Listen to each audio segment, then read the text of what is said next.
And just think, if you're doing that much, what if that money had been spent at home? What about all this money we spend in Germany and Japan and Korea?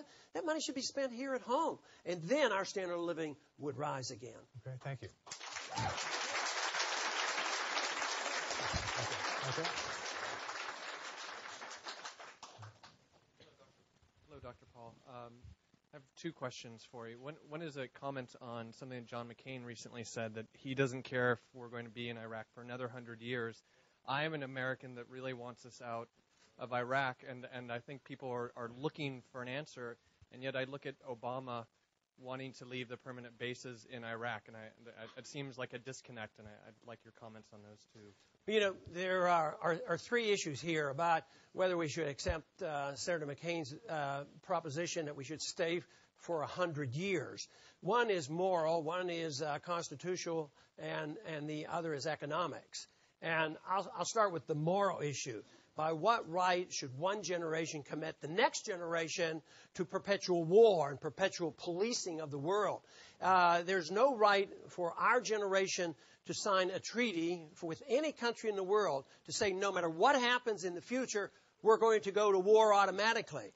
That treaty is unconstitutional. You can't amend the Constitution through a treaty. You only go to war with a declaration of war.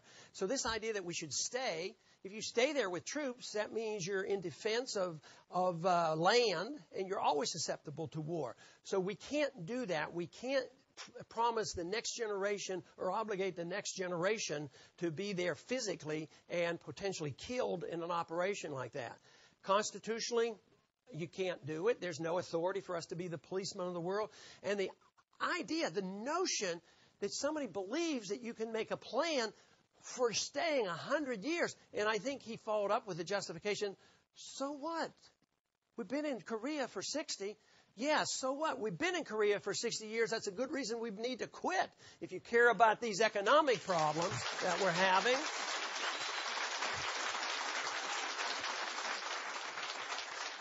But the reason I am absolutely sure that we'll win this argument is the economic issue. I hope everybody would, I wish everybody would go back to the Constitution and deal with the moral issue, but the practical economic issue is the one that will determine the limitation of this. And this is what has happened so often through history. The limitation comes from the inability to finance the empire. We can't afford it anymore. The Soviet system, they were a threat to us. I was drafted and served 5 years in the 60s when they had missiles in Cuba. And we didn't have to fight Russia or the Soviets. It finally collapsed internally. And this is what happens to big empires, great empires. And they finally self-destruct for economic reasons. So the economic reasons will call this to a halt. The question is, do you wait until you have a financial crisis, a crash of the dollar, and people much poorer than they are today, or wise up and look and say, what does the Constitution tell us? What was the advice of the founders? What did the Republican Party used to stand for? We used to stand for ending wars. That's what we were elected to do with both Nixon and Eisenhower. We weren't elected to start wars. We were elected to end wars. So should we wait until we have the crisis, or should we deal with it now, save the money, and work a transition? So those who want to stay and they moderate their tone and say, I guess the most radical notion was to say we would stay for 100 years. But the others, you know, the Democrats were elected last fall. They were supposed to slow this effort up with the war, and yet they've all continued to endorse it, continue to finance it, continue to promote the authority, and they don't really look at the bottom line and say that we should reassess our values. If we made a mistake, own up to it. But to continue to make a mistake so to save face makes no sense whatsoever. We don't need to wait for an economic calamity to occur. We need to just do what is right. Thank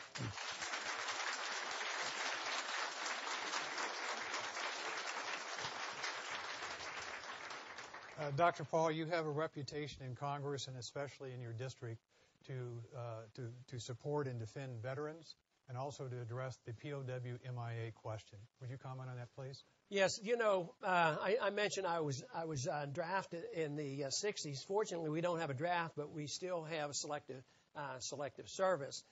But in the time I was in the Air Force, I did a lot of flight physicals as a flight surgeon for many individuals that went to Korea, went to Vietnam, and often thought about how many went and didn't come back, and then what are the tragedy of Vietnam, and then we finally left, and yet after we left Vietnam, we were told there would be a catastrophe there, and communism would sweep the Southeast.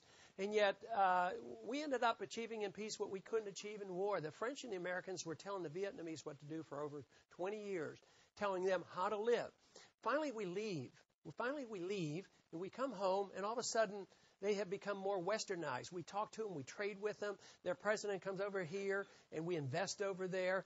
And yet, when we left under those dire circumstances, there's over 2,000 exposed. We don't know where 2,000 of our men are. And so often when they draft us and send us over and fight these wars, veterans are forgotten about when they come home. We fought after Vietnam. They said, there's no such things as Agent Orange, and we fought, and we finally got attention. After the Persian Gulf War, no Persian Gulf War syndrome, and believe me, they're already lined up. Hundreds of thousands are lined up right now at the veterans' offices waiting for disability. And sometimes they're vague and difficult and symptoms. And we have post-traumatic stress syndrome, which is very real, but sometimes people don't want to admit it and come in, and there are more head injuries than ever before. I mean, it is just a tragedy. We didn't pay enough attention when the men came home and to really look for them. The one thing I promise, if I am to be the president, I will never let any stones unturned to go and see what we can do to find if any men or women were left any place in the world. Okay, thank you. But let me just add, and likewise, as we spend too much money overseas and in other areas, we do have a financial, moral, and a constitutional obligation to take care of our men when they come home. And we do not do a good job in taking care of our veterans. We should and must do a lot better.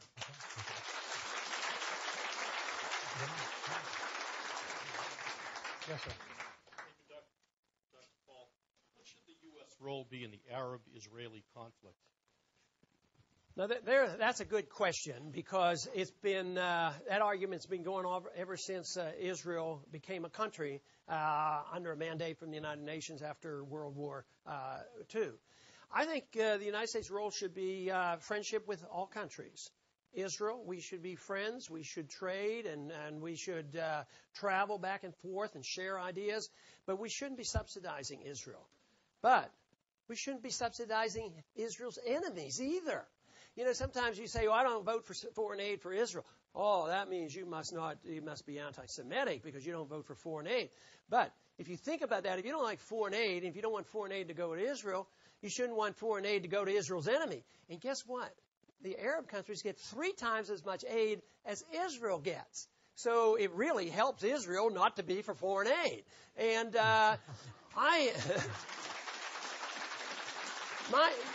My argument is that Israel should be a sovereign nation, and they lose out by becoming dependent on us. Just as anybody, when they become dependent on a government, they lose their own sovereignty, because we don't allow them to do what they want in foreign policy. If they want to defend borders, we might instruct them. If they want to deal with the Arab League or have peace treaties, we're always involved. There would be so much greater incentive for peace in that region of the world. And there are many Israelis who agree with this idea and would work and talk with. The Labor Party in Israel say and do things that if you send them over here, you get called all kind of nasty names.